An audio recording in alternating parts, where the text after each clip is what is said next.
Welcome to another episode of Rise to Liberty podcast.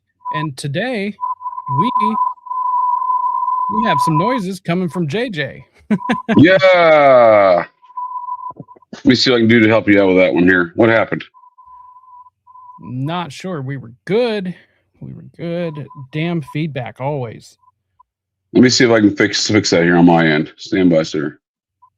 Good to see you there, other JJ. Appreciate the invite. Looking forward to talk some devil shit with you. Yeah, of course. I'm always willing to talk. Yeah, it sounds good. Let's see. Yeah, everything sounds good on my end. It just changed the volume of my end too. Maybe it's a StreamYard thing, dude. It might be. There's been it just went real weak to real strong in my ear holes. Weird. Let's see. Have you noticed? Yeah, StreamYard's not broadcasting to Twixter properly anymore either. Right. So when I signed on, silly gremlins. There is some issues that StreamYard is having. Well, apparently it's X that's having the problem. So StreamYard is actually fine. And for anyone out there, I did find my broadcast. And it's showing now, but you have to go in and go share it to your timeline. So for all of our streaming friends out there, you have to go into your profile, actually find, click on your your PVP, your picture, and it says open broadcast. And then you click on the open broadcast and it's still streaming, but you have to share it for it to be able to be discoverable. So that's a complete pain in the ass. Yeah. I love it when technology works for us, right? Yeah, totally. I mean, it does kind of seem though that they're, causing some of these problems to maybe make it a bit more difficult for, people like us to be able to get some of this information out there. I mean, oh, dude. I mean, we've been under those kind of times progressively for a while, right? I mean, I sent you a clip recently of this devil shit I'd never seen before, and I've seen a lot of devil shit.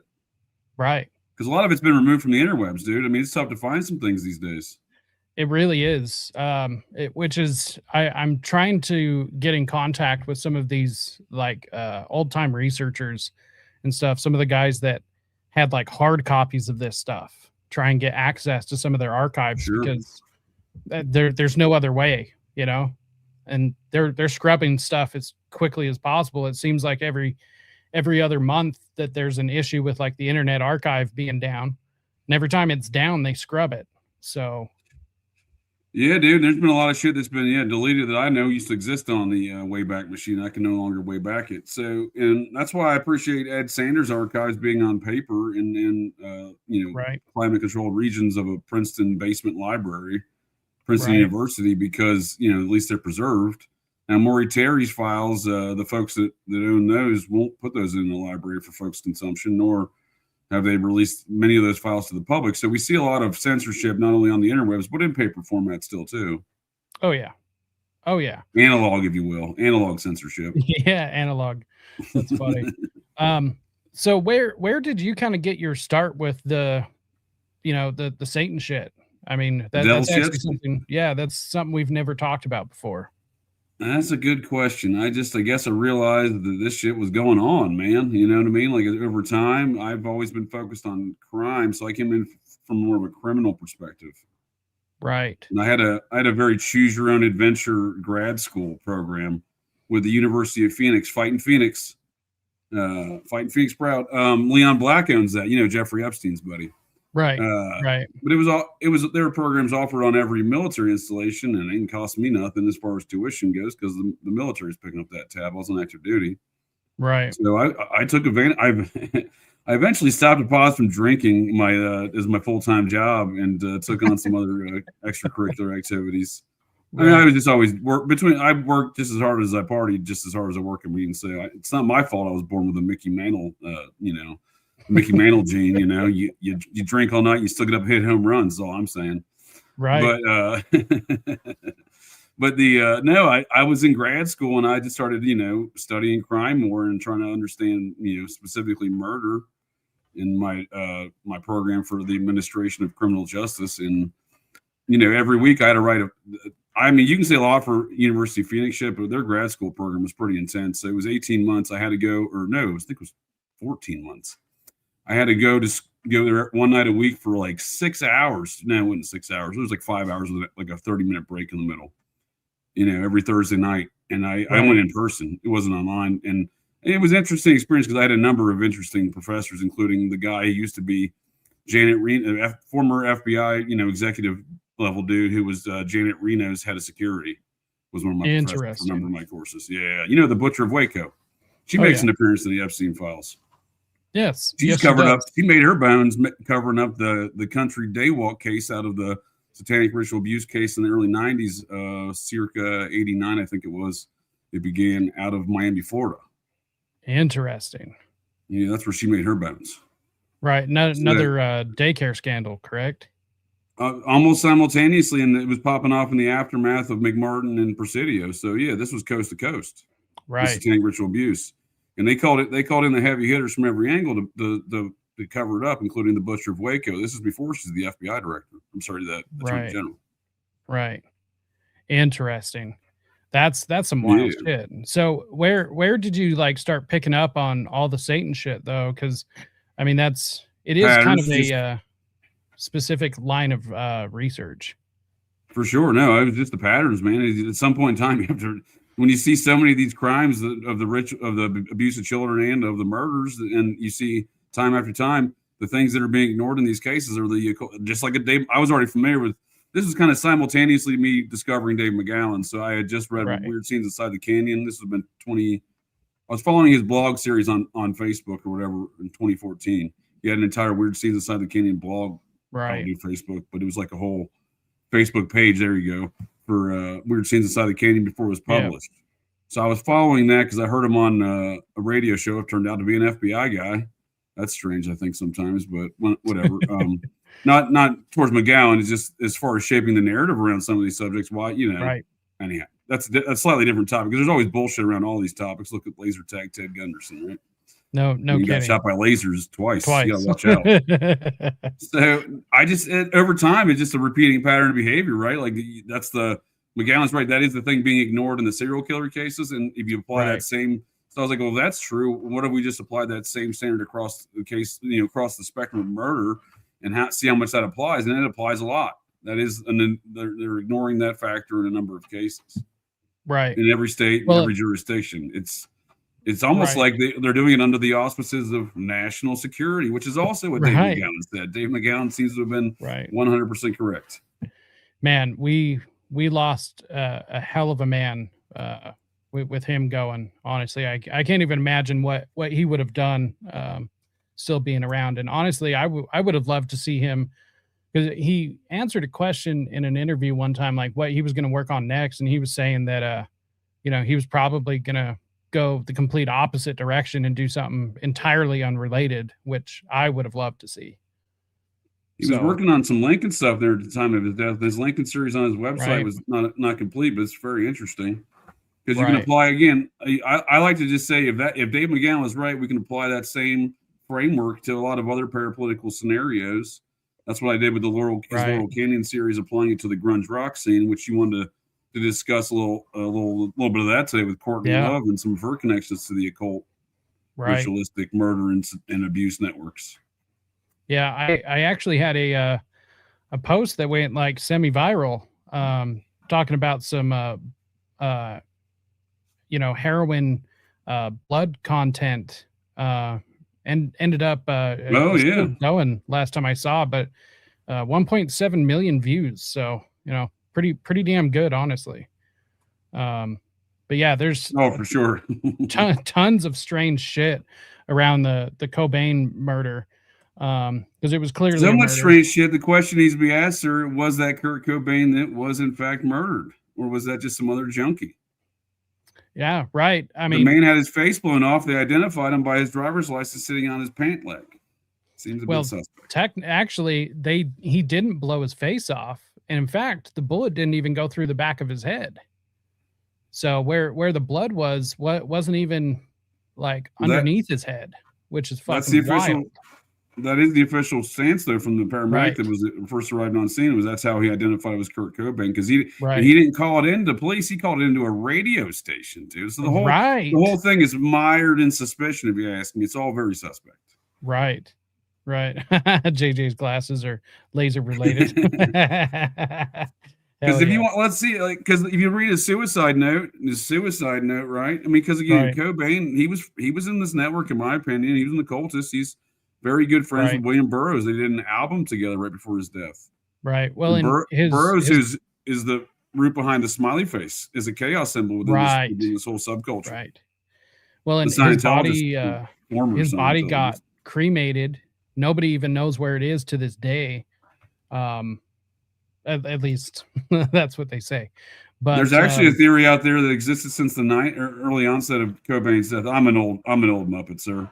I was on the discussion boards in '94, kind of deal, you know, in the early age of the interwebs. Right. Calling Microsoft in '95, saying your product sucks. Windows 95, do better. You know what I mean?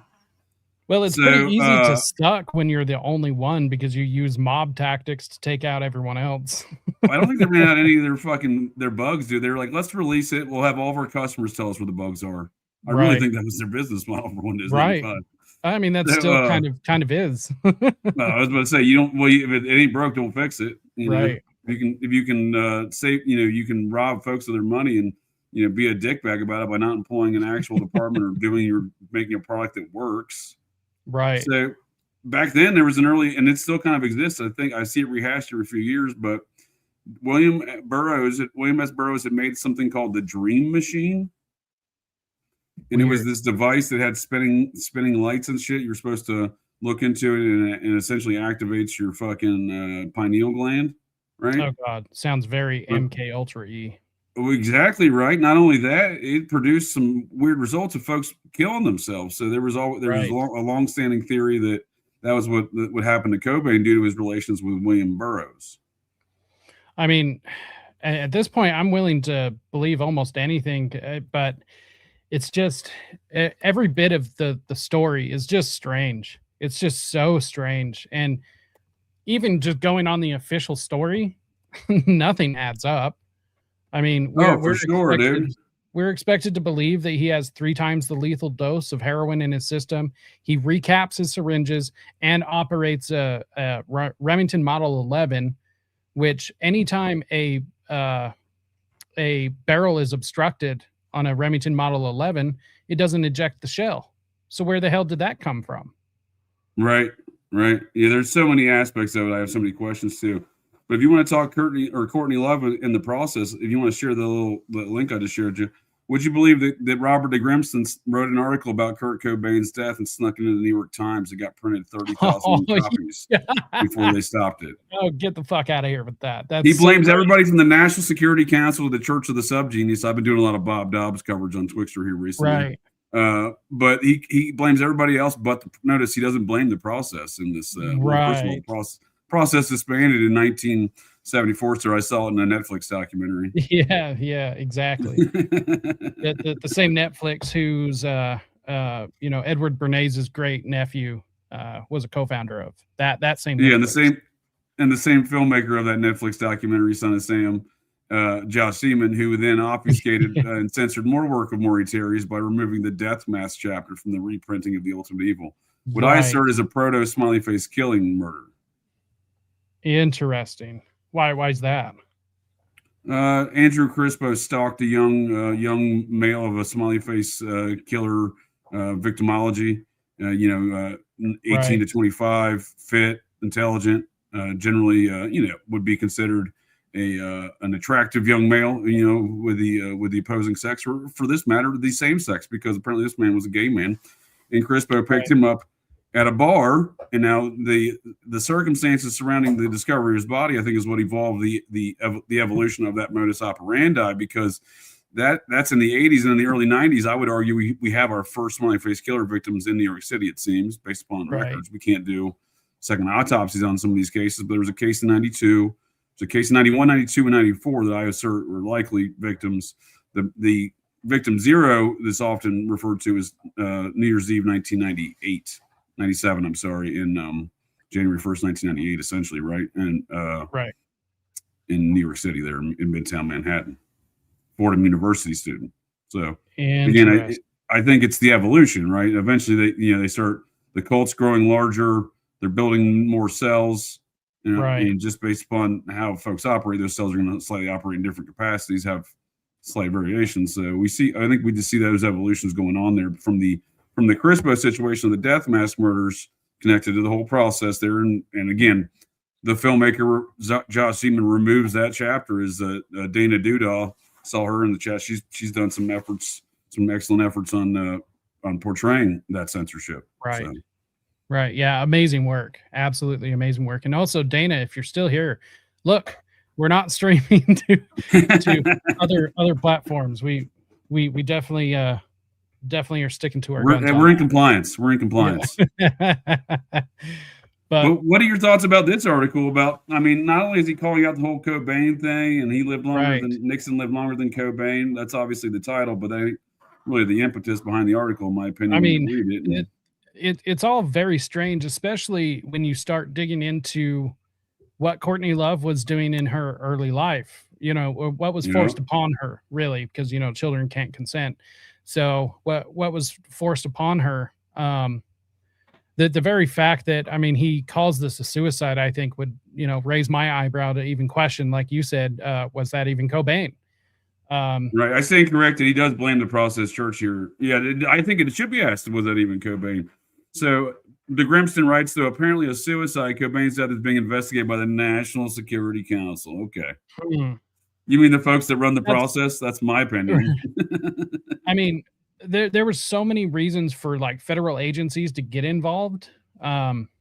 Because, like, for instance, the FBI said they didn't ever get involved because there was nothing interstate, and that's bullshit. Yes, there was plenty of interstate travel between Cobain and other people, including Courtney Love. So, for sure, they're definitely involved in some weird stuff. Right. I don't disagree, sir. So, are you familiar with the Parents Music Resource Committee? Probably. It's not ringing a bell. That was the Tipper Gore early '80s Satan stuff in Congress. Right. It was financed by the Beach Boys. Charles Get the fuck out of here. Dude, that is wild. So a couple of things that came across my desk.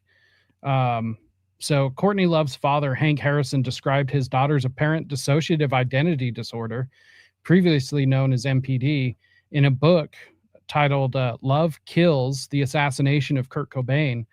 Love had invited Harrison to attend a Hole show in 1993, where Harrison talked with Hole bass player Kristen Praff. The bass player told Harrison she feared that Love was going in and out of various personalities as if she appeared dissociative and was going through vague state amnesia. Harrison said that over the years, he also saw Courtney progress through various dissociative states. How she may have gotten this way deserves much consideration. Hank was attending graduate school and working as a counselor while also managing the Warlocks for 6 months after they formed in the San Francisco Bay community of Palo Alto in May of 1965. The band soon changed its name to the Grateful Dead. Harrison lived with the members of the Grateful Dead and its bassist, Phil Lesh, becoming Courtney's godfather. Phil Lesh. Okay. I thought it was Pigpen. You're right. It was Phil Lesh. Yep. And Courtney's parents' history appears to link with MK Ultras. In the early 1970s, the Grateful Dead turned against Hank Harrison as he published a book asserting that the band sold heroin. Linda Carroll was also intimately connected to drug users in Ken Keasley's acid test scene, where high-level CIA MK Ultra scientists such as John Gittinger attended several acid test parties. I mean, this is her parents, like, so the very fact of her being involved in MK Ultra some way, would not be surprising. Let's see, Carol. No, not at all, especially the age in which she was doing those activities, right? She's like 8, 9 years old, according to her father. So it says here that Courtney was sent, well, first of all, she was raised in San Francisco in the height of all of this, but she was sent to a Santa Clara Valley Medical Center where CIA MK Ultra scientists conducted narco hypnosis and behavior modification in association with the Stanford Research Institute. So You know what that reminds me of? what's that? Oh, go ahead and finish what you're saying. Oh, that's pretty much it. Other than the fact that SRI, huh? The Scientologist, right, huh? Hal Puthoff, right. OT level 7. Is Yes, one of sir. Xeno's finest. That whole situation, the circumstances you just painted out there with her childhood and getting shipped off to the booby hatch in Ojai, Right. like they say in the film Inherent Vice.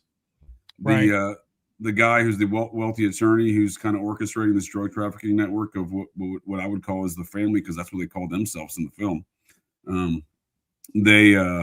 They literally, that dude's daughter, he's shipping her to what she describes as a booby hatch for reprogramming, basically. So that's basically what you just described. Right. This young girl's life is depicted in the film Inherent Vice, which is a Thomas Pynchon novel that was made into a film by what I assert is probably a secret Scientologist, Paul Thomas Anderson. Because there's only you can only direct films or act in films with so many Scientologists so many times for them to put you on a list, right? You know what I mean? Like, right. Him and Tom Cruise, he's got a lot of Scientology connections anyhow. But I think we've seen that relationship again depicted in the film Inherent Vice. Like that is the life that Courtney Love lived, is escaping out of these kind of loony bins, these booby hatches, as they're described. Because that ties in too to the privatization of all those by Ronald Reagan there in California back in 1970. Yeah, right. It's also interesting. I don't know if you've ever seen any of the what was it? It was Courtney released a book. Let's see if I can find it real quick. But she While you're released looking for that, sir. Yeah, I didn't know she was. I was on me comment. I didn't know she could write or read. Well, it's actually so. So the book itself is actually it's like this weird collage from her journals. Oh. And man, it's very strange. It is very. I'm very looking strange. at some of her artwork, dude. It's creepy as fuck. It's like kind of anime looking. Yeah. And I mean, if you just let's see, I can't. It doesn't look like I can find it. At least, wait. I think I have it right here. Dirty Blondes, the Diaries. Yep. Dirty Blondes. That's the one. I've got the PDF. It looks like a creepy fucking book here, bud. Yeah, it's very MK Ultra-esque. Let's see. It's kind of a large file, so it's taking a second to load. Let's see. And I'm looking at some artwork from it, dude, and I see the pedo symbol from the FBI report in 2007 in the word hole. She's using that pedo symbol as the O. Yeah. So the spiral. Right. Come on. It's a huge file, 312 pages. That's a big book, dude. I know she had so many words to put down on paper. Well, so are some of these from her time in these booby hatches then? Is that what you're telling me? Well, so this is like sections of this is from her journals. When like before she met Cobain and while like the very start of their career, so she has pictures, I don't know. It's kind of just like an interesting choice, the way she put this together. It's kind of like a scrapbook journal / memory book, like. Yeah, I mean, this looks like the machinations of somebody who didn't give a shit about their kid because their mother was a trust fund child. Her mother never worked a day in her life, according to Hank Harrison. Right. I mean, there's, this weird like collage stuff. You can find out a lot about. It's like somebody didn't have parents that gave a shit about them in their childhood, dude. Kind of, right? It kind of looks like somebody was probably going through some shit in some facilities, Yeah. Like it's That's a weird one. Right? Like, and you just go through this whole thing and it's just fucking strange, man. And I mean, it doesn't get any better either. So yeah, I mean, there's some stuff from high school. Let's see, 79. So,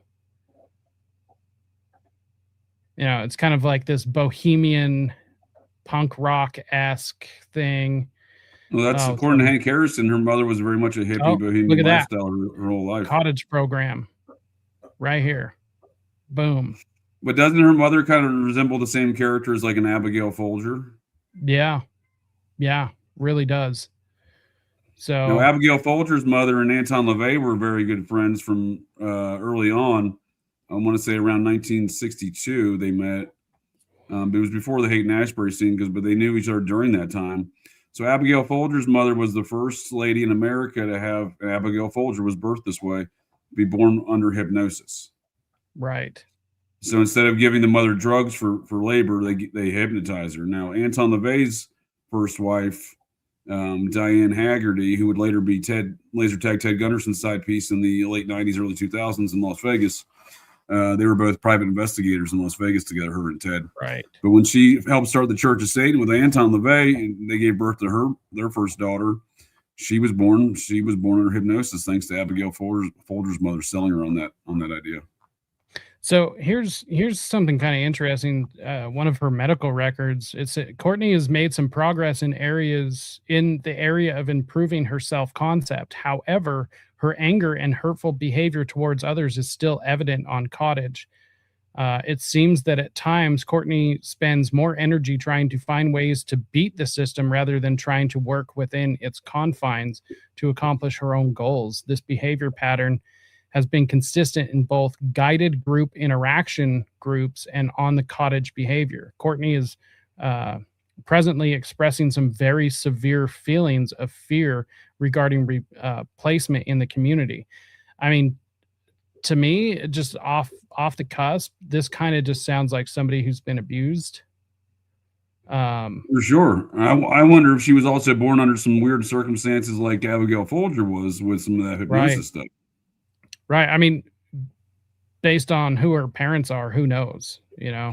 And I make that point to make this point is she still hooked up to her mother in an umbilical cord in that circumstance. You can't tell me that just like the drugs, the hypnosis doesn't have some sort of effect on the child. Right. Well, and look at this. I mean, Courtney remained at Hillcrest approximately 8 months. Like, I guarantee that place is glowy and spooky, you know? Right. Some girl interrupted shit, huh? Yeah. With Angelina Jolie. Right.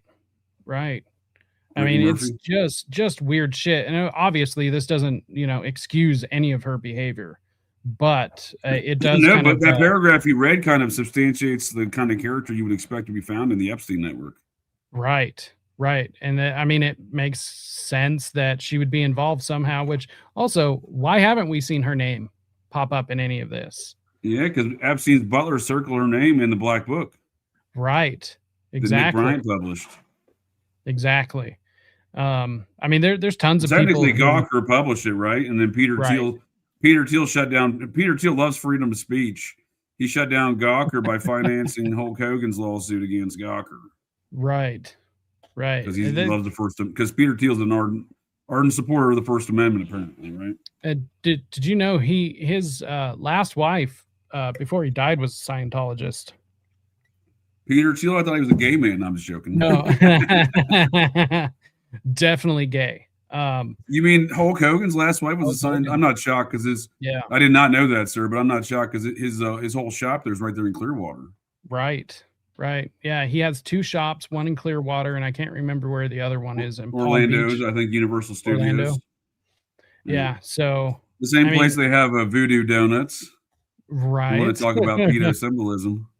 Well, and I mean, talking about, trafficking and all that stuff, World Wrestling. I mean, get out of here, dude. Like these are just some of the same organizations. Like last night I was talking to my mother about country music and them being implicated. Dark shit in that world, bud. Right. And the implication of Garth Brooks most likely being a serial killer. It seems pretty likely. I like where your brain was at. I don't disagree. There's something going on there. Would you believe there's a smiley face killer victim back in March of 2020? Wow, I can't count right now. 4. Riley Strain. Interesting. The last place he visited was Garth Brooks' bar in Nashville. Now he's often credited with visiting Luke Bryan's bar. He never made it past the foyer. Right. That's fucking wild. He had numerous drinks at Garth Brooks bar and then disappeared and was found in the river, smiley face killer victim style. So one last thing I wanted to highlight on this before I drop this down is this I'm going to live in Ireland someday. Her dad, Hank Harrison, actually said that she did end up living in Dublin, and which is allegedly where she started prostituting. So where's she at today? That's a good question. She's over in Europe somewhere, I believe. I thought she left America. I thought, yeah. Yeah, I mean, she left years ago, from what I understand. So she probably got a heads up or something. That's my guess. Sure. So sure. Yeah, but that's some really strange stuff. People can find that book on the Who Killed Kurt website, whokilledkurt.org/deep dive. And they've got tons of stuff on their website that you can dig through regarding Kurt Cobain, all the medical records and just everything. It's actually a pretty great case if that's or a pretty great resource if that's something you guys are interested in. So yeah, make sure and check that out. Where do you think this is going right now with the current reinvestigation, as they call it? I don't know. I mean, I do find it kind of interesting. I think it is good that people are talking about it again, you know. Well, we see it's the chronology of events. We see them announce that, and then Kurt Cobain's, you know, I haven't seen to the extent he's discussed in the Epstein files yet, but he's discussing there in some capacity. Right. I know this team over at Who Killed Kurt, they have been at this for a while now, and they were featured in the most recent I think it was Daily Mail. This is the page, Who Killed Kurt. They have a great YouTube channel for anyone interested in this. They've done a documentary, plenty of interviews. I know I've heard criticisms. Yeah, everyone's got a criticism of everyone, but right. Nonetheless, I mean, they link to primary sources, and that's kind of why I, say go check it out, because they have the primary sources, which is super important. I haven't been to that site, sir. I'll have to check that out myself here. I've been following this case ever since that first book was written, around 2003. Right. What book am I thinking of? I don't know what book I'm thinking of. It was about a Canadian journalist. Oh, I think we saw him in the Smells Like Teen, or Nuts, or the Netflix doc, or the documentary with the private detective. Oh, the journalist is also in that. Soaked in Bleach. Yeah. There's a couple of journalists. They were Canadian, weren't they? Yeah, he's Canadian for sure, because there's very few Canadians I can respect, and that's one of them.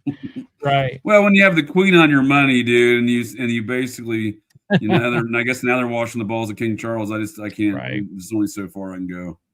No, I'm with you. I mean, and what's crazy too, is that Canada had the exact same opportunity that we did, fighting off the British, and they just decided to bend the knee instead. So, oh, and look who's here. RR channel. Who Killed Cobain? My favorite Langley Muppet. Yeah. Nobody cares. Oh, nobody cares. Well, now you know the CIA is connected to that Langley if you say nobody cares. I'm onto your games, Muppet. Right. That's so funny. Man, what a Muppet. Yeah, dude. I mean, there's just like many of these high profile things. It's interesting that they're going to rehash this because obviously the Seattle Police Department has long buried this for whatever reason we don't know right now, but they had no interest in opening this. Well, and I mean, they've even come out and said recently, because of the re-interest in the case, that they will not reopen it. So, I mean, they're pretty adamant about that. One thing I think, or at least one reason why, I'm not sure if you know about this story, but there was a police officer, Detective Antonio Terry, who was actually murdered for investigating. He spent over 200 hours investigating where the heroin came from that was injected into him, because apparently, based on the toxicology reports, the heroin was like pure. Like 100% pure, and pure China white, just like Inherent Vice. Right. That's why everyone was, all the drug overdoses in that film, they were written off as drug overdoses, but they were injecting them with the pure stuff they were importing. Right. And I mean, that would explain how he was able to get 3 times the lethal dose of heroin into his system. So in fact, let's see. Let's just bring up one other Inherent Vice note is Owen Wilson's character. He fakes his death of a heroin overdose and goes undercover in this family network / national security enterprise. Interesting. Huh. I need to rewatch that. Reporting directly to a Hollywood actor. I assert that the stand-in of Burke's Dodger, this Hollywood actor, is actually Marlon Brando. Oh, really? Laurel Canyon connection. Interesting. Big time. So, Jack Nicholson's neighbor. They shared a driveway together. A lot of folks died on the Brando estate. Yes, they did. Yeah, and allegedly, when he would take off, oddly enough, take off out of town, and they're just. He had a ship. He would always take off. Oh, go ahead, sir. I was just saying he was always, taken off out of town every time lots of bodies would show up. Same with Jack Nicholson, Yeah, well, they both reek of sex cultists. They both have a baker's dozen kids out of wedlock. In fact, it is depicted in the film Inherent Vice. Burke's Dodger would get on his dinghy, his yacht, and sail off to French Polynesia. Well, that's exactly what Marlon Brando would do. Today, folks can go stay at the Brando Resort. It's its own island. He has his own islands. Talk about Epstein Island. Brando's had his own island since '64, I think it was, when he married the princess of the French Polynesian family down there. And then they got the French Polynesian folks to give him an island. That's so crazy. Given an island. Yeah. That's wild. What was he doing for him to be given an island? Right. Well, and dude, that whole area down there, the U.S. Virgin Islands, the Caribbean, all of that area. Oh, this is next to Tahiti, sir.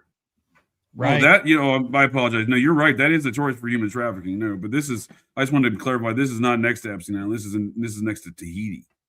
Oh, interesting. Well, that's also another human trafficking. Maybe it's the other side of the world's Epstein Island, if you will, is kind of what I'm getting at, right? Right. Let's see the distance between those two places. And at this point, like I said, I would not be surprised. So to address this tweet, the toxicology reports from Kurt Cobain's autopsy indicated a blood morphine level of 1.52 milligrams per liter of blood. 5 milligrams of heroin will produce a blood morphine level of 0.035 milligrams in the average adult. Even heavy heroin users only use up to 40 to 60 milligrams of heroin in one hit or one syringe, which would equal to a 0.420 milligram blood morphine level in the average adult. So to reach the blood morphine level of 1.52 milligrams per liter, you're talking about an amount that would certainly have exceeded 200 milligrams of heroin that were injected into Kurt Cobain. 200 milligrams of heroin would equal 3 times the amount that would be considered lethal for almost any adult. We are expected to believe that Kurt Cobain is able to operate a Remington Model 11 shotgun with 3 times the lethal amount of heroin in his system. Not only that, but we are expected to believe that he recapped the syringes he used to inject said heroin, and we're expected to believe that Kurt Cobain held the barrel in his hand, a hand that has absolutely no blood or gunpowder residue. So these are 2 of the crime scene photos, syringes that are recapped, and a clean hand. Yep. Which, I mean... That's a good point, sir. That's an excellent point, sir. These two, just generally speaking, these 2 scenes kind of remind me of 2 other scenes. One, Philip Seymour Hoffman.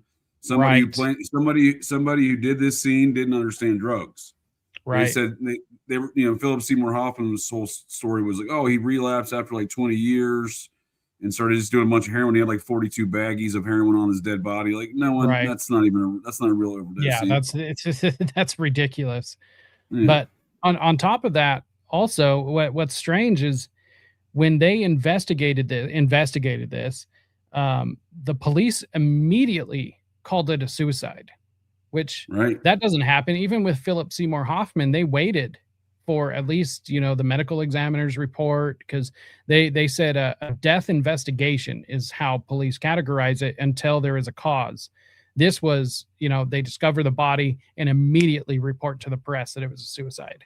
Right. And again, that electrician, I think I said paramedic before, but it was that electrician that was there at the Right. house suspiciously, who calls a radio station. So the whole public knows before even the police and law enforcement allegedly know. Right. Right. Which that none of that makes That's sense. so that's so beyond bizarre. It's hard to even put in any kind of context that makes any reasonable sense, right? Right. And, you know, I wanted to bring this up regarding Courtney. So she's over in San Francisco, which seems to be the location of, well, many other things like Presidio and Michael Aquino. For sure. You know, little Mikey's over there just like, I don't know. It just seems he pops up all over the place.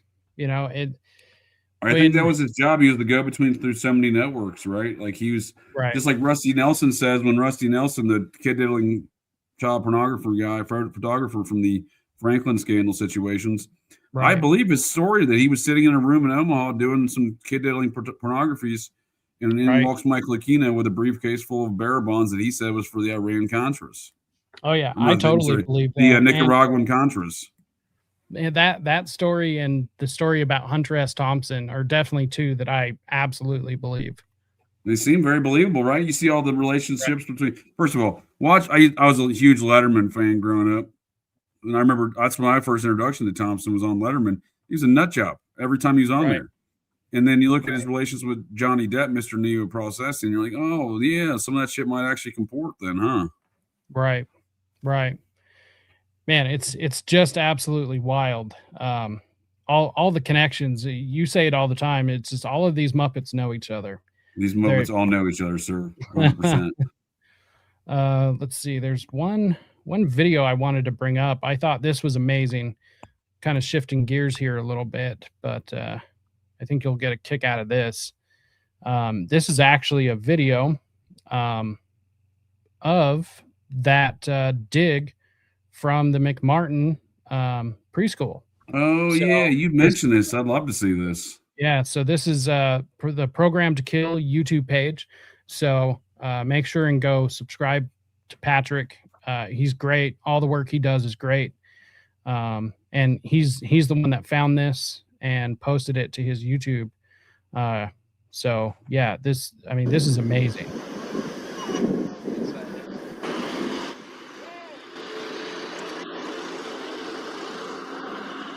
I mean, they're just literally out there digging. I mean, the parents helped with all of this, which I think is absolutely crazy.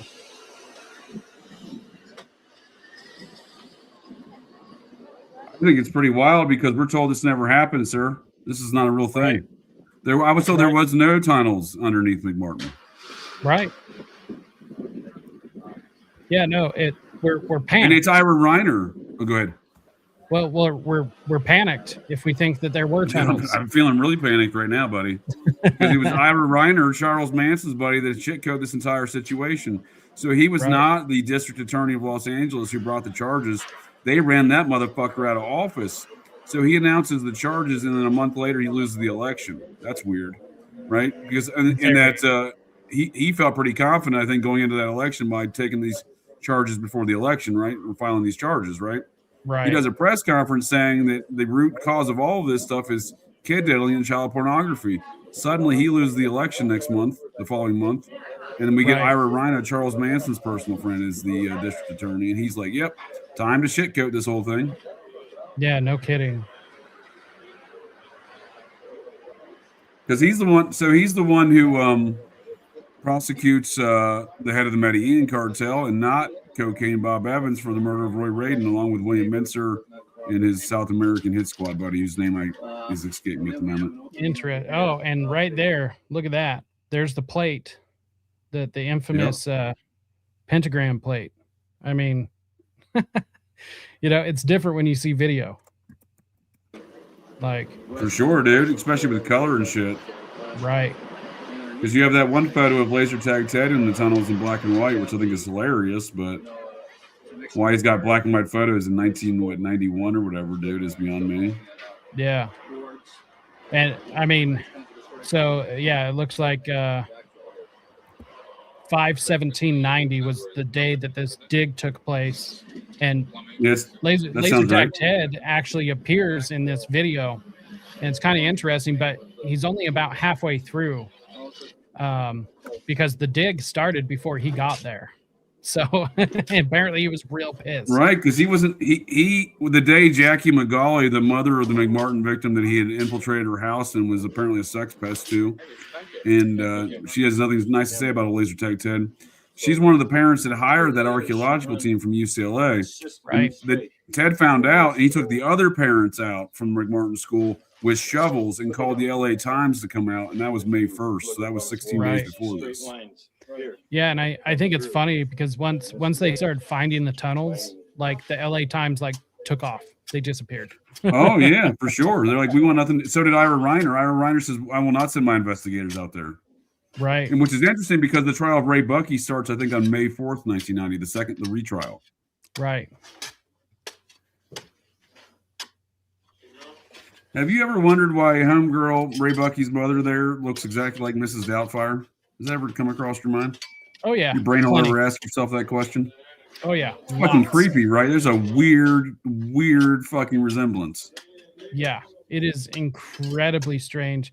Well, because I always wondered if they didn't base that movie off of her. That's what I'm saying, dude. Like, what's going on there, dude? There's something's going on there. Right. Yeah. Virginia coincidence. It looks like that ugly old bag, dude. Yeah, Virginia McMartin, man. She is. I mean, she looks like everyone's grandma until she could have won a beauty contest with the Butcher of Waco. The competition was more beautiful. Right. Let's see. Well, you got to think, when's Mrs. Doubtfire made? Is that 93? So they probably started production in, 92? They probably wrote it in 91. So that's contemporary to the retrial of Ray Buckey. Right. Let's see. Let's pause that real quick. I've got a comparison photo. Dude, look at it, dude. They could have made Robin Williams look like anybody else, and they made him look exactly like Virginia McMartin. Right. Exactly. I mean, come on. If this is not a dead ringer, I don't know what is. It's just wild. So yeah, it was 93. So because I remember seeing that in the theaters and thinking this is like, because I was a Robin Williams fan at the time. I'd seen some of his other films, like, this is fucking weird, man. Right.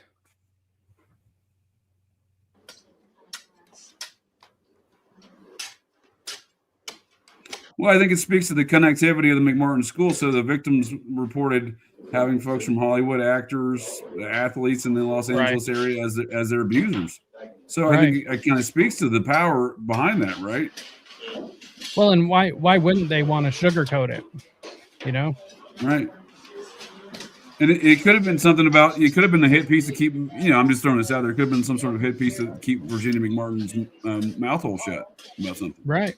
Yeah, exactly. The name Mrs. Doubtfire, dude. Like, it's almost like a threat, like they're going to burn the bitch or something. I mean, she could have turned on all of these people easily. She didn't. She didn't. She died without ever saying another word about it. Right. Ray Buckey, I wonder what he's up to these days. I know he's still out there. We should play a game called Where Are They Now, Satanists from the 80s and 90s, because that's a great question, sir. Oh, dude, that would be a great game. I can tell you where Sue Ford is, a.k.a. Bryce Taylor. She's hiding in the hills of North Carolina. Interesting. She was Laser Tag Ted's tour associate after Kathy O'Brien, as far as the mind control. She's the first person. So Kathy O'Brien introduces Monarch, sex slavery business, the term Monarch, and then Bryce Taylor sells it. Now, I'm not convinced that the programs of Monarch that they explain are what are actually valid. And however, we see the evidence of similar activities to what they describe being played out in situations like McMartin. Right. This is an extensive fucking video of tunnels, dude. I've never seen this video before. It's fucking shocking. Right. Look at that, dude. That's a lot of craftsmanship, dude. That's not that's not a shovel in an afternoon. I'm a bison rancher now, sir. I've been digging some shit, dude. That's not an easy effort right there. Right. Look at how far down that concrete goes. I mean, that's Dude, insane. So, but these that's tunnels some were tools and meant machinery right to be there. Right. And the slab was poured back in the 60s, I think 64 or 65. Yeah, that sounds right. So what you're I saying is mean, they built this place for this purpose. I That's think what that so. indicates. I think so. mean, that's the conclusion I've reached in studying this. This was an affluent area of Los Angeles County, there in Manhattan Beach, right? Right. So this was going to be, you build a new town, they put a McDonald's in there, right? You build a new town, they got to have their corporate version of diddling kids there too. Right. And I mean, they found everything. They found the rollaway tub in the building next to the property. Sacrificed animal bones. That was a pretty key factor. Over 200 animal bones. I mean, this is the children describe smaller tunnels leading into larger voids. Right. How would children know that, dude? You know what I mean? How would children accurately describe the smaller tunnels into larger voids? Like that's not a normal description of a tunnel, right? Right. That's kind of deep. There he is. Laser tag Ted. Yeah. Oh, this must be that photo you'd show me that I hadn't seen before. He's got the headlamp on. Yep. Yep. So this is like right after he showed up. Yep, waddling around like a constitutional rights violator. But it's just ever since I've discovered Laser Tag Ted, dude, years ago, I've never understood why he got any credibility. I'm not saying some of the stuff he said wasn't valid, obviously, but he's like any disinformation campaign. But I was like, wait a second, the guy that ran COINTELPRO, right, is somehow a valid source of information. I doubt it. Well, I think it's just because he hates the Constitution. People had faith in the FBI back then, and so I think that actually gave him credibility. God, look at that though. Look at how thick that slab is. That's what I'm saying, dude. That's impressive craftsmanship. That is not just a fly-by-night digging a hole one afternoon type of deal.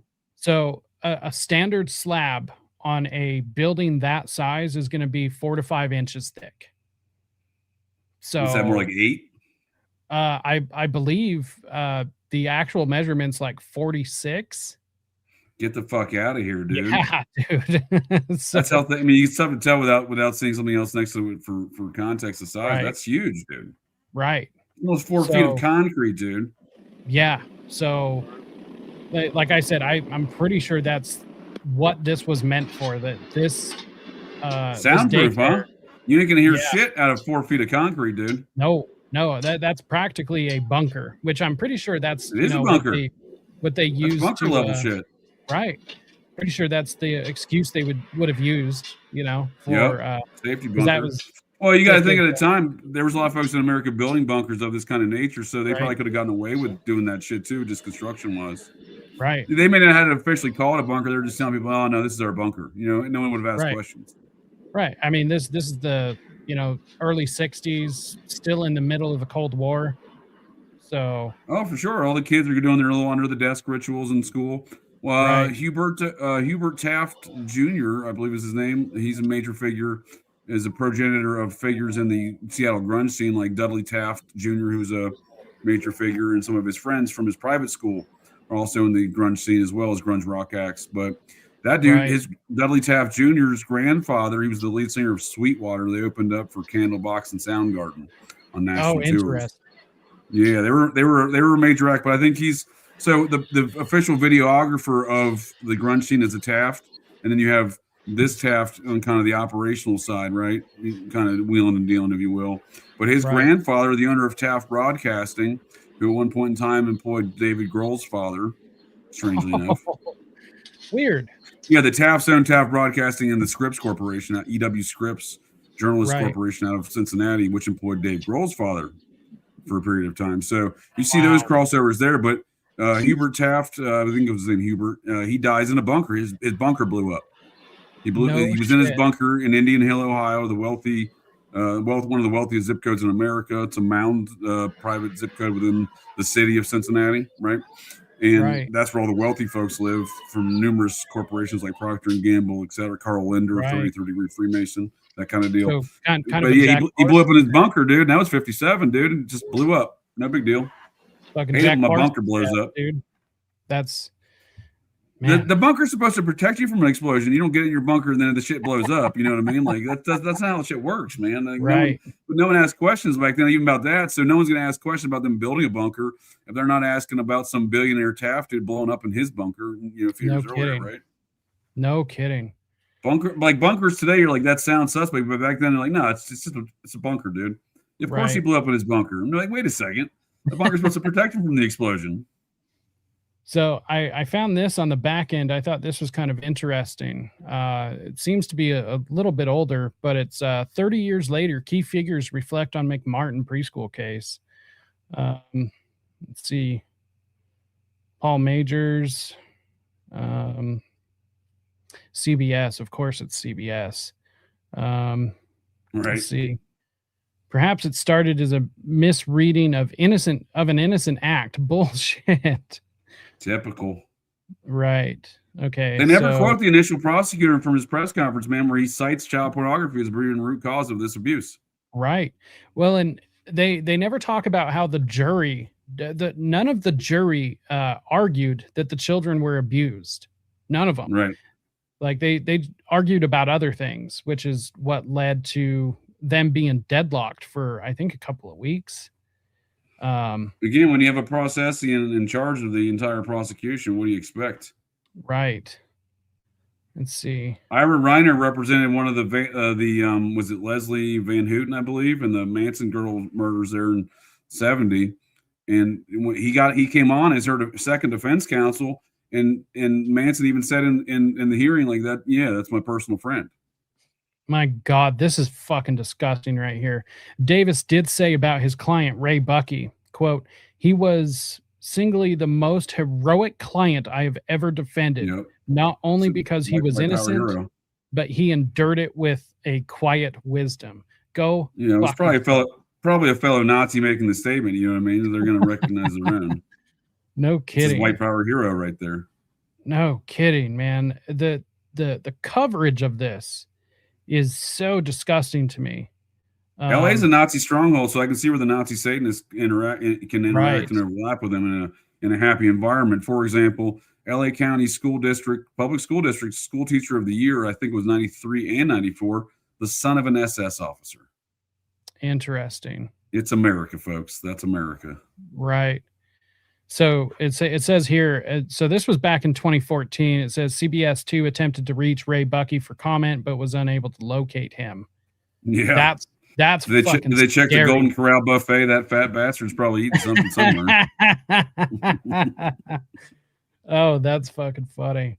No, that's a great point, though, dude. You bring up an excellent point, sir. That we need to find out where Ray Bucky is today. He's of an age that he's very likely still alive based upon average age and deaths and whatnot, mortality. Maybe it's always the shittiest people that live the longest too. So yeah, you'd figure cardiovascular disease and diabetes would be his enemy, but we'll find out. We'll see where this goes. Right. Yeah.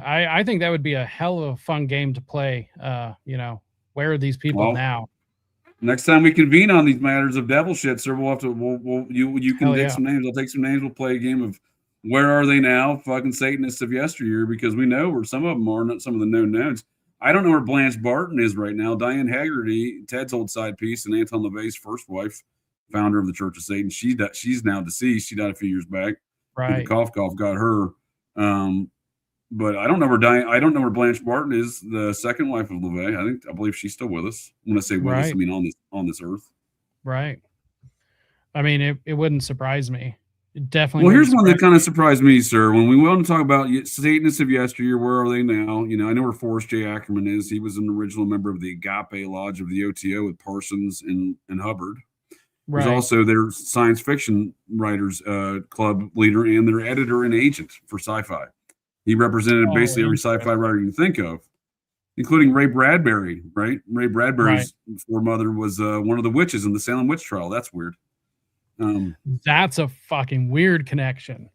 Wow. There's so many connections back to the Salem witch trial. Jack Parsons, Mary Bliss Parsons was an accused witch, his foremother. Yeah. Joseph Smith's grandfather was an accuser, right? Bill Colby's forefather, Colby, was Right. involved as a witness in the Salem witch trials. Go fuck yourself, RR. Let me ask you this: what's your read on Noreen Gosh?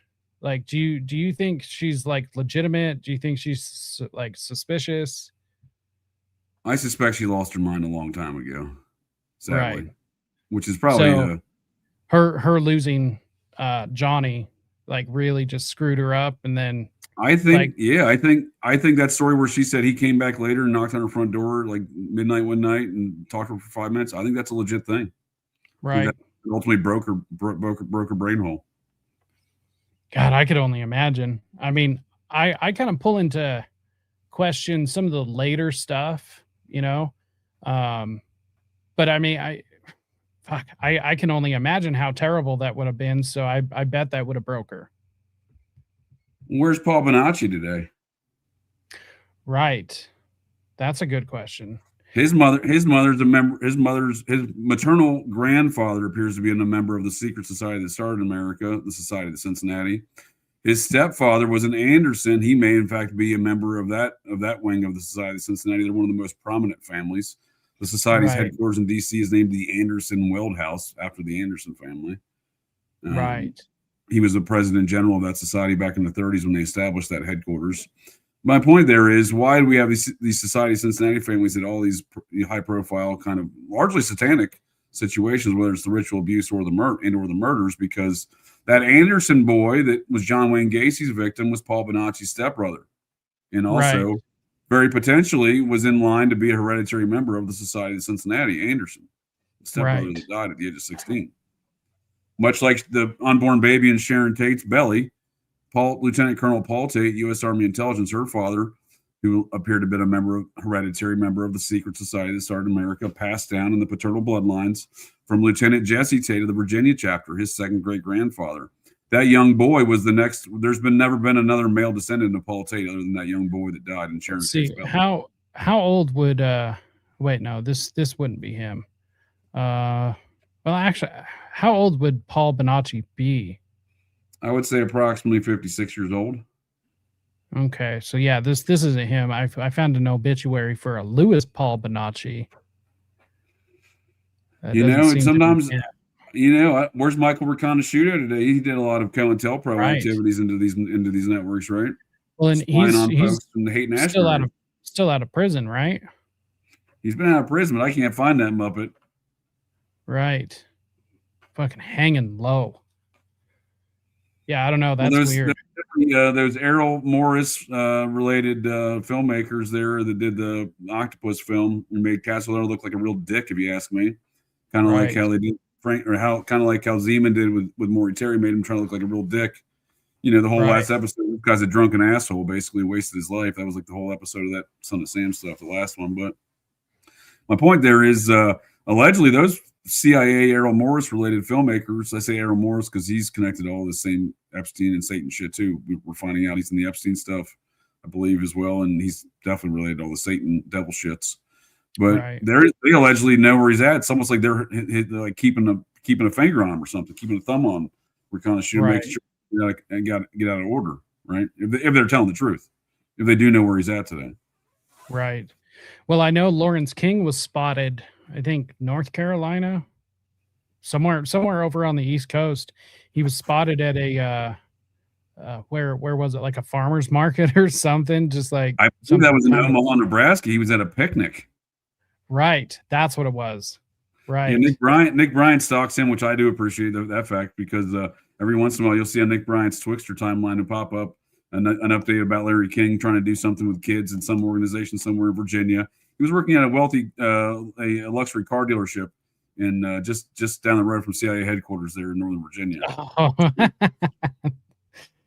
Man, under the name Larry King, strangely enough. You'd think that Muppet would have changed his name. Right. I would have. That's just crazy. So he lost judgments against victims for the civil judgments of diddling them. He didn't go to, I don't think he's ever paid those judgments either. That's what I'm saying. Like, you figure he changed his name to avoid some of the judgments. Legal bills. Yeah. Something. No kidding. He must not have been concerned about that. He must have known he had top cover. See what I'm saying? Right. Exactly. Or you somebody don't got to hide if you're protected. Right. That's true.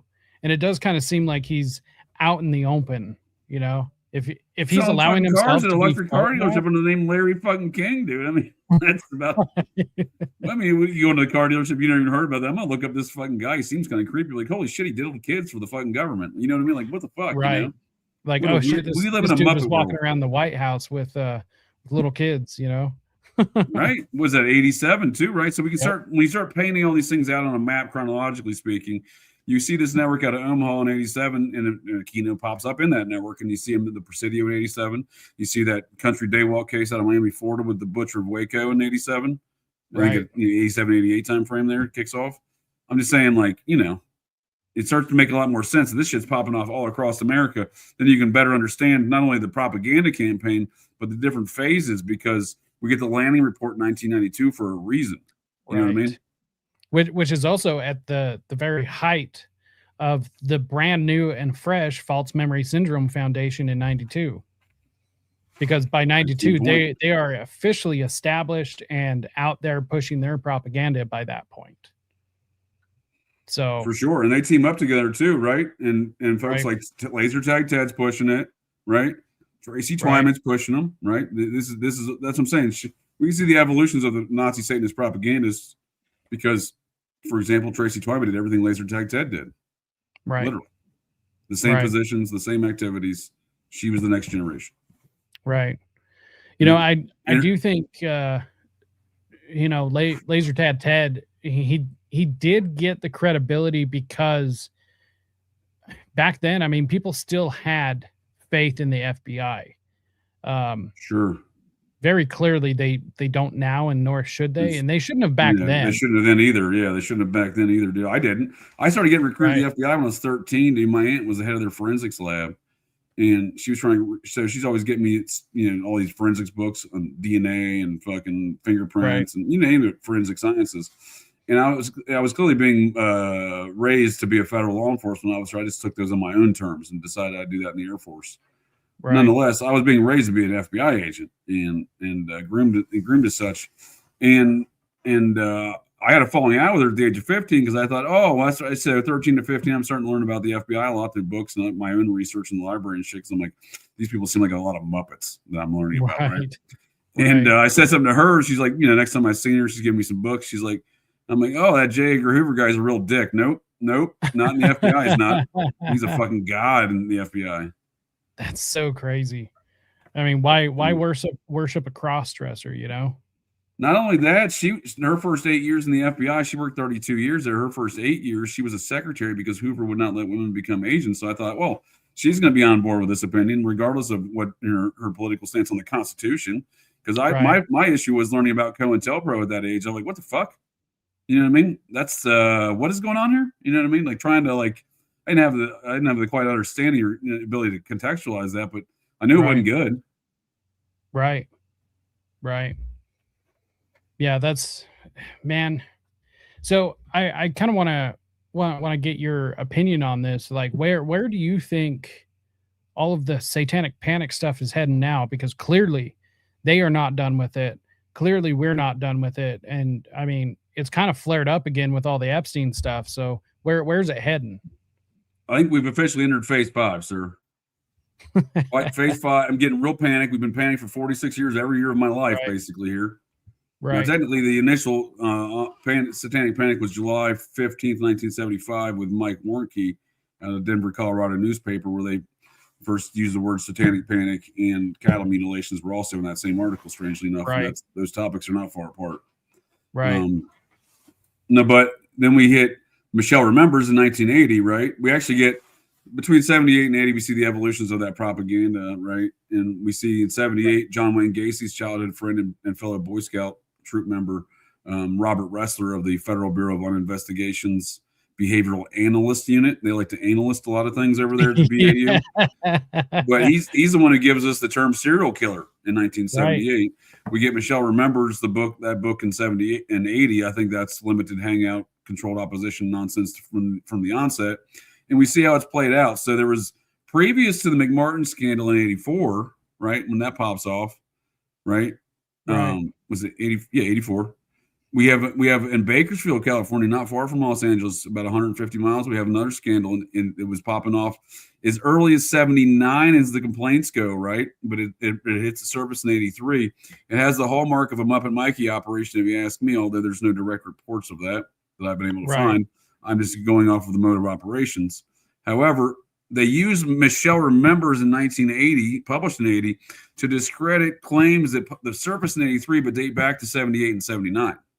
Right. So you can see how the reason why they're using these new propaganda in this evolution as well. They're forced to. They got to put a lid on some shit, and they're going to do that by saying, "Oh well, the psychiatrists here in Bakersfield, California, in October of '83, they just read this book, and that's all that happened. They just think that this book is real, you know." Right. And then that was like, so it's very complex because that's one way the propaganda is sold, right? But then Ira Reiner hires Lawrence fucking Muppet and his wife from Michelle Remembers there, Michelle, Lawrence Pastor, and they hire them as experts in the McMartin trial for the prosecution. Experts. Right. So you have the Bakersfield folks saying that no, these people it's bullshit because these psychiatrists and these kids locally just read this book. And then 6 months later, these people are fucking experts in a prosecution for LA County, a nearby county. Right. So they'll pick and choose. There's no rhyme. They'll mold it to wherever they want to mold the propaganda. Right. We see that next evolution in the Lanning report there. We see, I think after that, around 2008 with the more so the Twyman affairs. And now we're entering a new age because you can look to see what she got herself in, QAnon, Pizzagate, all these things. So they're all being wrapped up as the new Satanic Panic. But she was laying the groundwork for a lot of that shit. She even started her own QAnon.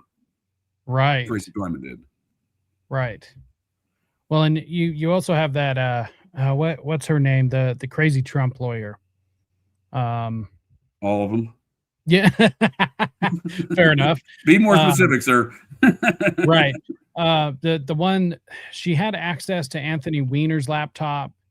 I know you're talking about the one about the election fraud that really gave him a bad name.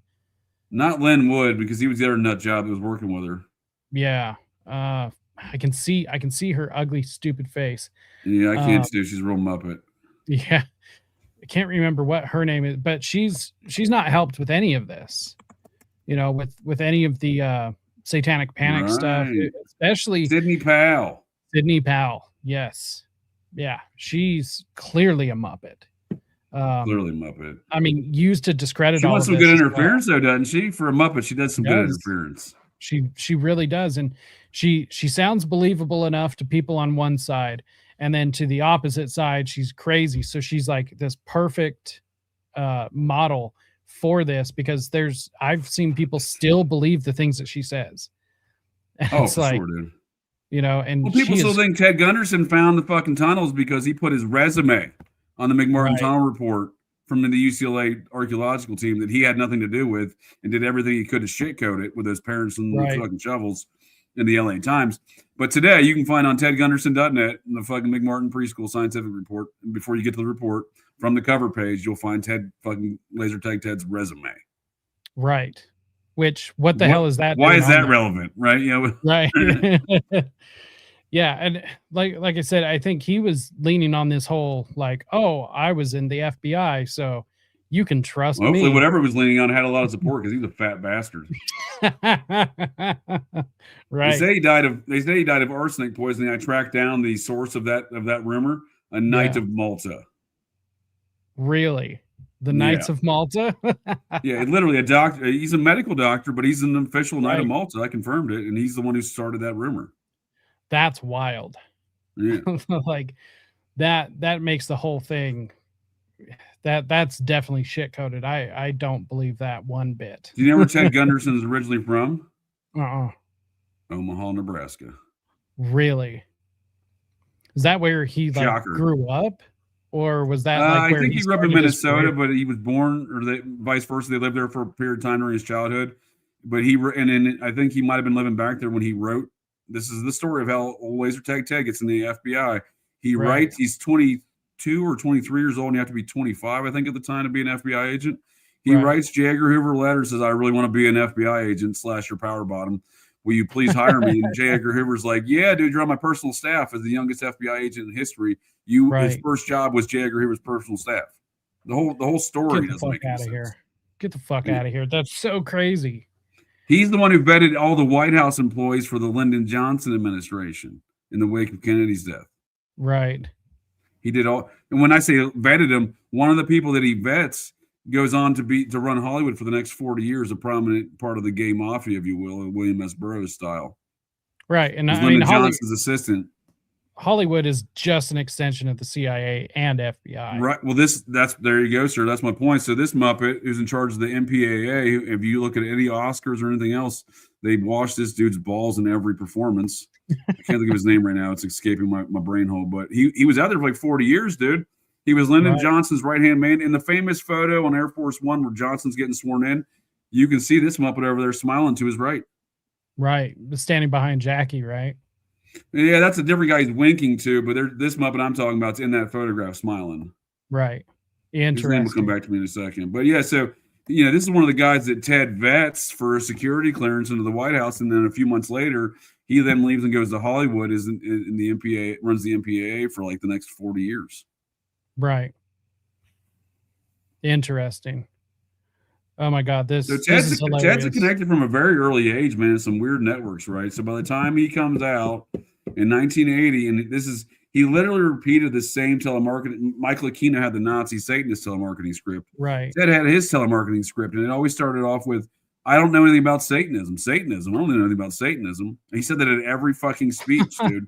He said that's how he got introduced, because he retires from the FBI and people were talking about Satanism. He's like, I don't know anything about Satanism. Get the fuck out of here, Ted. That's not believable at all. I can demonstrably prove that now back to 1974 when he's making statements about it as a PR rep for the FBI.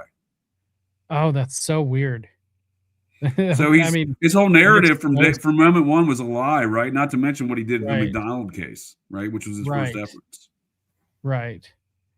Yeah, that's like his big claim to fame that got him like on the scene.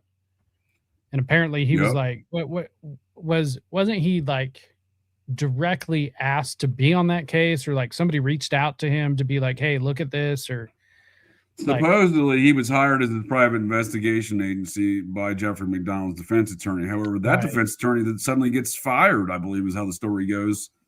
And he gets, I don't know the exact machinations. If I remember correctly, it is come 1980. This is so they've already tried the military court, U.S. Court of Military Justice tries Captain McDonald for the murder of his family back in 1970, Fort Bragg. Right. He gets cleared. He gets acquitted. Right. They charge him again in a federal court. First and foremost, that's double jeopardy. Secondly, he's already been acquitted for those exact same crimes in a court. It's no different. I mean, the USMJ court is no different than a federal court as far as jurisdiction goes. As far as the weight of that you could argue. What I'm saying is, you could argue maybe at a state level they could do it at a federal level. There is an argument there in certain respects. I'm not an attorney. I'm also, sir, I'm not the vice president, but I'm just letting you know what my understanding of these matters are in career law enforcement, in my understandings of the Constitution and things like double jeopardy. They don't give a shit about people's rights in these matters. Jeffrey McDonald's been violated up, left, right, and center. But when Laser Tag Ted comes around, he seems to hire Alan Dershowitz, Jeffrey Epstein's buddy, and then and for the appeal, right? He does because Ted's brought in for the investigation for the appeal. He's already been convicted by the time Ted gets around, right? He gets convicted, in retrial. Anyway, so Ted's involved in the appeal process for him, right? The investigation there. So you get Alan Dershowitz. Alan Dershowitz then hires BCCI, Iran-Contra money launderer. Go fuck yourself, R. And your Muppet. Athlete Bailey, right? O.J. Simpson's, Orenthal James Simpson's attorney later as well, strangely enough, part of his nightmare team. But and then the third attorney, Ted, I think Ted gets them involved directly. I can't run proof of it, but I also don't have proof that Dershowitz or fucking Athlete Bailey invited him on the team. The third member that joins Jeffrey McDonald's, Captain U.S. Special Forces, Jeffrey McDonald's appeals team, John Markham III, the Process Church's literal member and attorney. Right. Holy shit. So Ted seemed to have been on an effort to make sure old Captain Jeffrey McDonald never got out of prison, where he sits today in federal lockup in Cumberland, Maryland, for the murder of his own family. He also got stabbed in that attack. Now, interestingly enough, he was at the John F. Kennedy School of Special Forces Warfare there at Fort Bragg at the very same time where Jeffrey McDonald was. Right. Muppet Mikey Aquino. No shit. Same time, same place, same nightmare Nazi Satanist channel. Of course. Of course. Man, it seems like, well, like you said, all of these people know each other. They're all connected. And I mean, it's the 6 degrees of Kevin Bacon. And in fact, it's probably less than 6 degrees, anywhere from 2 to 4. It's just like these people are just everywhere. Dude, Ed Sanders was right. And when I was looking at his archive there at Princeton, I literally laughed out loud at the scribbled note he had on front of one of his folders. He scribbled, "The process people are everywhere," and I just fucking lost it, dude, because he's right, first and foremost, but I also thought it was hilarious. Right. He fucking wrote that. Let's see. There's one thing I wanted to bring up, something that came across my feed earlier, something out of the World Economic Forum, which I thought this was kind of interesting, kind of. The WEF? I know how to spell, sir. We'll just call it the WEF. So allegedly, the WEF is now openly discussing the use of torture and the implementation of false memories as methods of mind control. Yeah, I'm sure that's not a violation of the Geneva Convention or anything. We shouldn't worry about that. Definitely not. And I just found this kind of interesting because the way they describe it in the clip is that this is like new, right?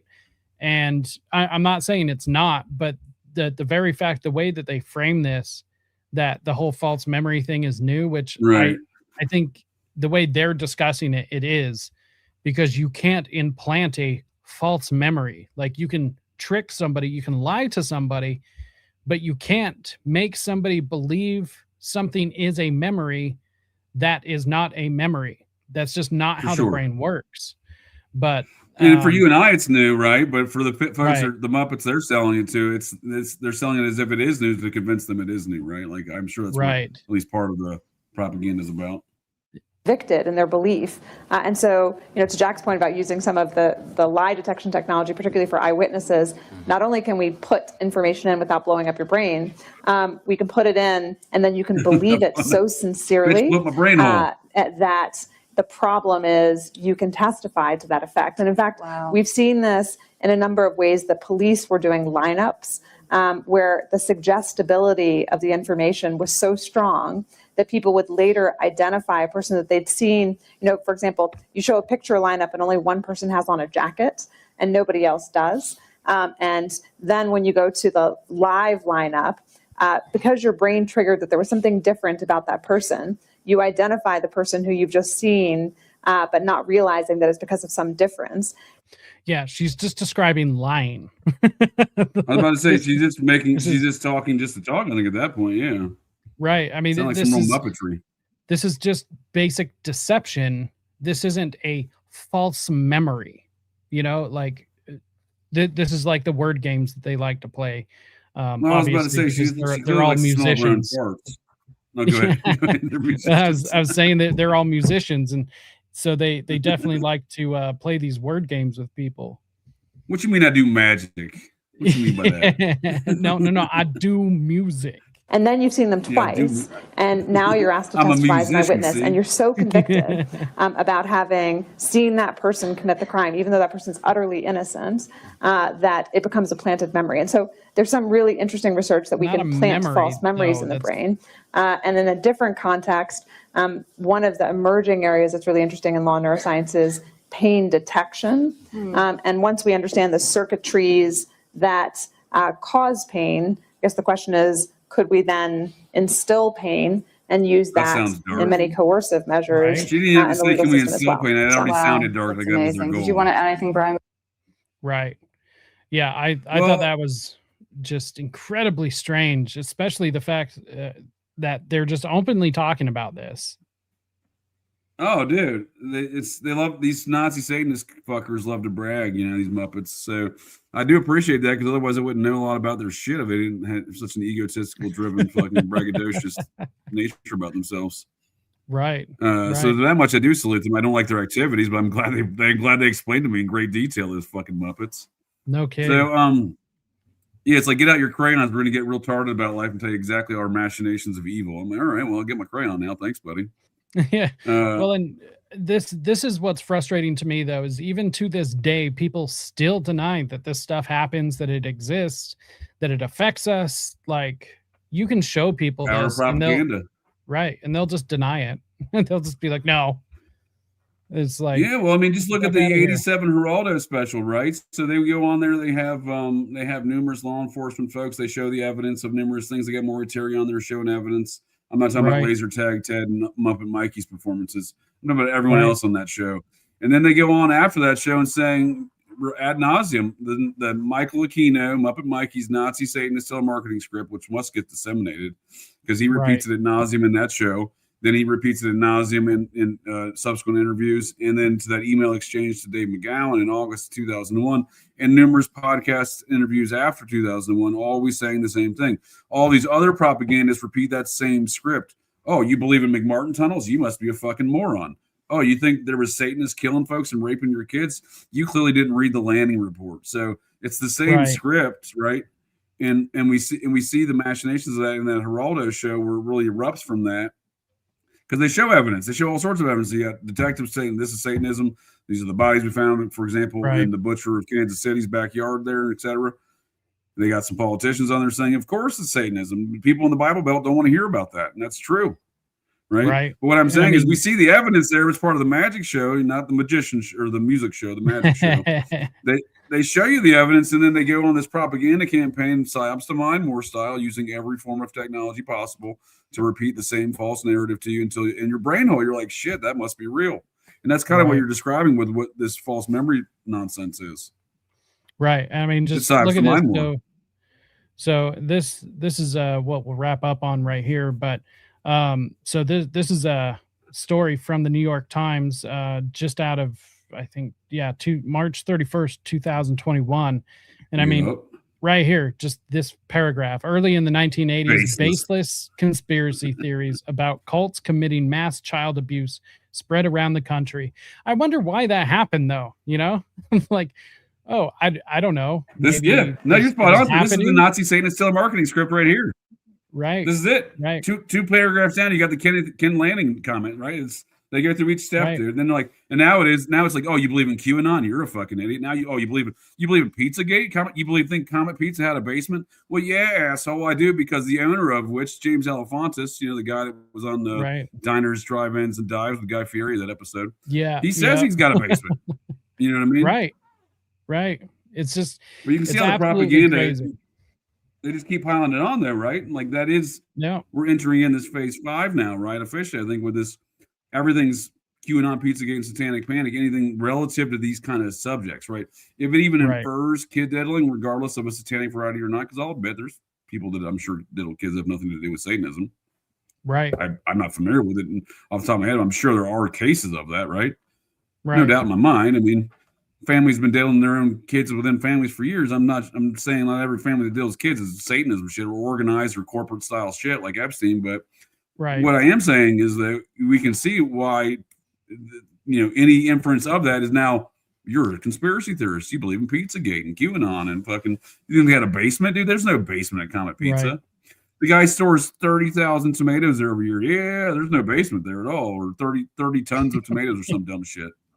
Right. It's a big basement, dude. Speaking about a big slab of concrete, that's a big fucking basement. Right. Sir.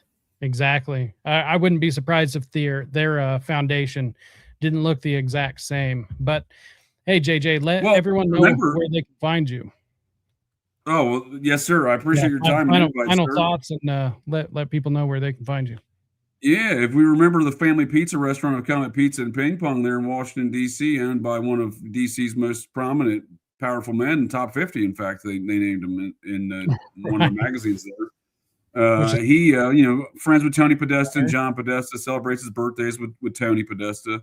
They have a lot of pizza parties together. It's weird. Anyway, in that basement during the time of Pizzagate, I'm old enough to remember when the house band Sex Stains, literally their name, who sang songs about pedophilia and had the same pedo symbols of the spirals and shit in their artwork and music videos. I'm old enough to remember when they had concerts in the basement of Comet Pizza, talking about Jared Fogle from Subway and all laughing about kid diddling. Right. Yeah, I remember those videos. This is an extensive fucking network, and it wouldn't surprise me if there was slabs there, because then no one's hearing shit from down there underneath those buildings. Right. Especially and it was that whole block. Concerts.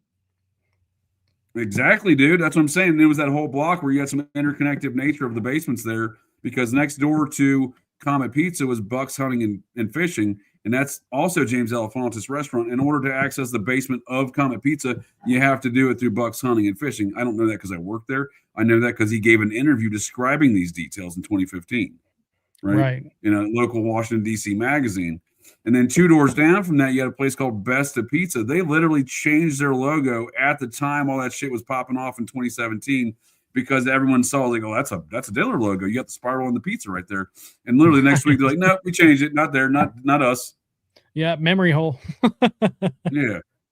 So this shit's extensive, dude. There's a large network, and my last statement before I share the folks where you can find some more of this devil shit and other my activities, but that Voodoo Donuts Universal Studios, they also have talking about trafficking locations, right? They're in ports across the world. They're in Los Angeles, Portland, New Orleans, and Bangkok, Thailand. What do you have a donut shop? Bangkok, Thailand, right? Voodoo Donuts. Other than these are major ports for trafficking, right? What? These are major trafficking ports. Yeah, you need a donut and a child-sized coffin in Thailand sometimes, maybe. Or next time you're at Universal Studios, pick yourself up a dozen in a child-sized coffin at Voodoo Donuts, who uses the same pedo symbolism. And the child-sized donuts are served in the casket of the child-sized casket. The donuts are served in one of their orders, like one of their larger orders. That casket owner was on or the guy who made them caskets was on. He had an Instagram label, I believe, working on my night cheese on James Alefontis' Instagram account. And James Alefontis is pictured in Dude's, I believe, Harrisburg, Pennsylvania region studio where he made them coffins. So you have a direct connection from Comet Pizza all the way to fucking Voodoo Donuts, and they use the same fucking symbolism because all of these Muppets know each other. Right. That's so crazy. Absolutely crazy. Well, I want to thank you for coming on to another episode of Rise to Liberty. Let everyone know where they can find you, where they can pick up all the stuff you're doing. Other JJ, aka Jacob J, I appreciate your work here at Rise to Liberty. I appreciate the invite, and always happy to talk devil shit with you, sir.